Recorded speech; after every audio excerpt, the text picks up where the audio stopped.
Growing up on Kauai, we were a really close family because my sister had spina bifida, and we had to be really strong, and our love and support had to be there at all times. When my mom was traveling with my sister to get certain surgeries, we were left at home with Dad, and Dad was making us cereal for dinner.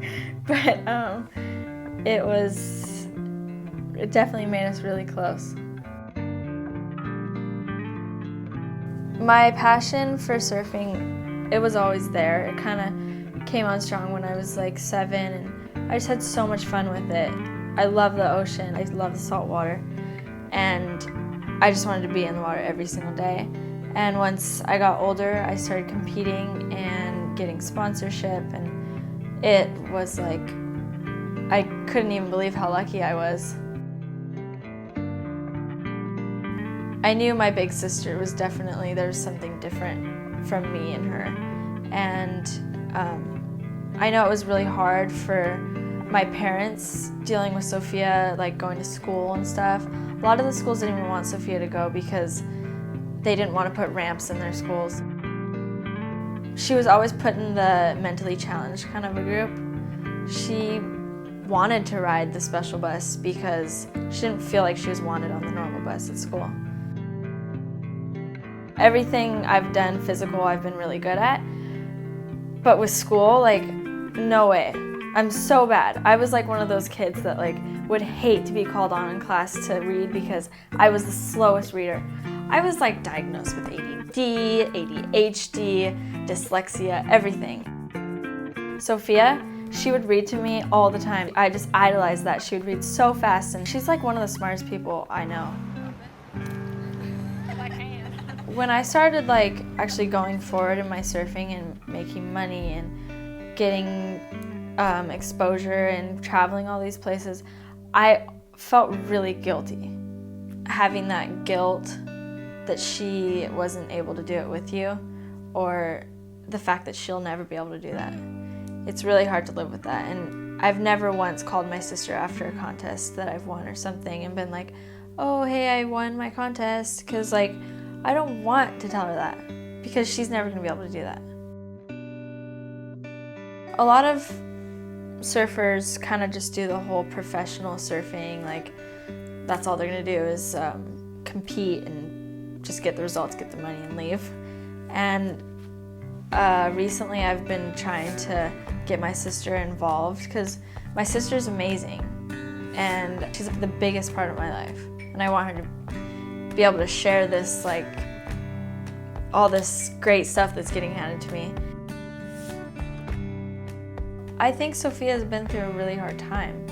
She's had 29 surgeries. She's had a really, really hard life. So it's hard for me to go forward in life and not bring her with me. So anything that I can do to get my sister involved is the best feeling ever.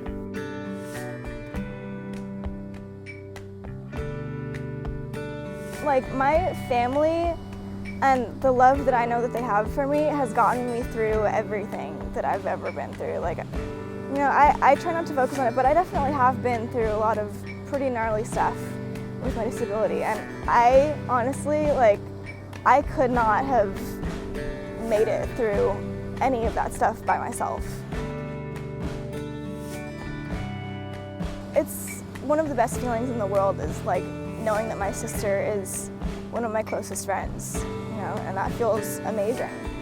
I took her to Life Rolls On and we surfed, and it was just such a touching moment. I was like bawling the whole time, and I felt like that moment right there made us closer than we've ever been in our whole life.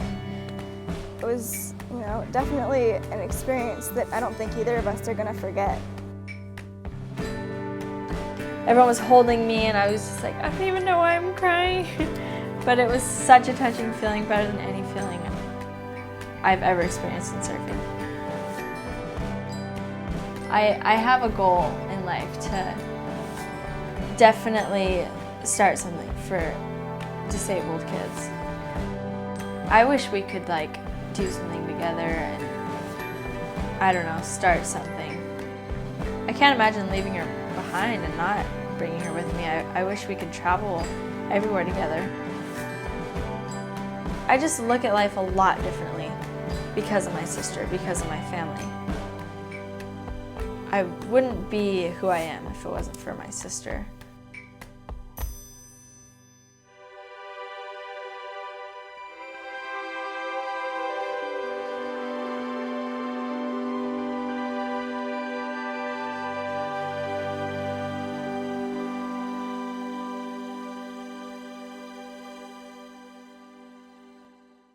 Some nights we didn't get any sleep. It feels weird being in here again. Lots of crazy flashbacks. When 6 in the morning came, we were rushing over to the church to try and get food, or rushing in to try and get a spot at the shelter, and it was just hard, man, really hard. I didn't really know